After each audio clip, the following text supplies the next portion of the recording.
लड़की ने पुनर्जन्म लेने के बाद सबसे पहले अपने मैथ्स एग्जाम को छोड़ दिया और एग्जामिनर को खाली पेपर दे दिया, क्योंकि अपनी पिछली जिंदगी में उसने पूरे दिल से एग्जाम के हर सवाल का जवाब दिया था। लेकिन जब रिजल्ट आया तो एग्जामिनर ने उस पर चीटिंग का इल्जाम लगा दिया। असल में उसकी छोटी बहन ने उसकी आंसर शीट कॉपी की थी, लेकिन सारे क्लासमेट्स बहन के साइड में थे। यहाँ तक कि उसके पापा ने भी उस पर भरोसा नहीं किया और उसे सजा दी। लड़की समझ ही नहीं पाई कि उसकी बहन ने उसके जवाब कैसे कॉपी कर लिए। शायद ऊपर वाला उसकी हालत पर तरस खा गया, क्योंकि जैसे ही उसने सुना कि एग्जाम शुरू होने वाला है, उसे एहसास हुआ कि वो उसी दिन पर वापस आ गई है। उसी टाइम उसके पापा ने उसे बोला कि एग्जाम में अपनी बहन को सपोर्ट करे। लेकिन अब लड़की को अपनी बहन की असली सच्चाई पता चल चुकी थी। बहन की फेकनेस देखकर उसने उसे एक जोरदार थप्पड़ मारा। जैसे ही ये हुआ, पूरी फैमिली ने लड़की को ब्लेम किया, लेकिन इस बार वो चुप नहीं रही। उसने सबके सामने अनाउंस कर दिया कि वो अब अपने घर वालों से सारे रिश्ते तोड़ रही है। उसकी बहन ड्रामा करने लगी और उसे मनाने की एक्टिंग करने लगी, लेकिन लड़की ने उसे वार्न किया कि अगर उसने उसका पीछा नहीं छोड़ा तो वो उसे एग्जाम से ही बाहर कर देगी। उसका भाई भी उसे इंसल्ट करने लगा और बोला कि उसे इस एग्जाम में होने का कोई हक नहीं है। लेकिन उसकी बहन डर गई और लड़की को रोकने की कोशिश करने लगी। लड़की को उसका ये अजीब सा रिएक्शन देखकर समझ आ गया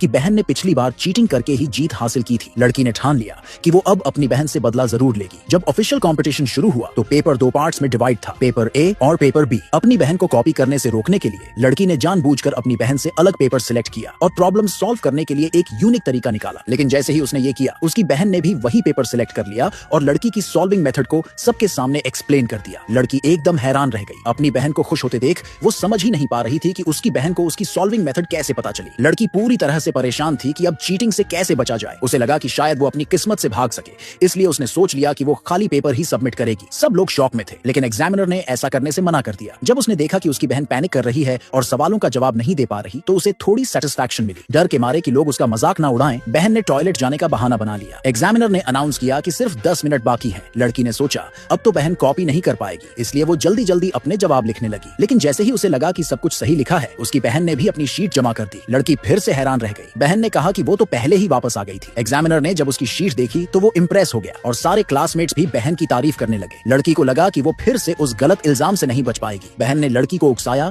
कि वो भी अपनी शीट सबमिट करे, लेकिन लड़की ने मना कर दिया और कहा कि उसने गलती की है, उसे ठीक करनी है। बहन बहुत नर्वस हो गई थी। उसे समझ नहीं आ रहा था कि लड़की अपनी शीट क्यों नहीं दे रही। क्लासमेट्स भी सोचने लगे कि लड़की ने क्या गलती की है, लेकिन बहन ने बात टाल दी और कहा कि उसे भी अपनी मिस्टेक्स चेक करनी है। एग्जाम के खत्म होने में अब बस 3 मिनट बचे थे और बहन बहुत एंग्शियस हो चुकी थी। लड़की, जिसने अब तक कुछ खास नहीं लिखा था, सोच रही थी कि अब तो बहन के पास कॉपी करने का टाइम ही नहीं बचा। लेकिन बहन अपने आप पर कॉन्फिडेंट थी। वो बोली कि वो तो कभी भी अपनी आंसर्स ठीक कर सकती है, चाहे कितना भी टाइम बचा हो। जैसे ही लड़की ने लिखना बंद किया, बहन दौड़ के अपनी शीट जमा करने चली गई। एग्जामिनर ने लड़की की तारीफ की। ये देखकर लड़की का दिल टूट गया। तभी बहन ने लड़की की शीट ले ली और उस पर इल्जाम लगाया कि उसने उसकी कॉपी की है।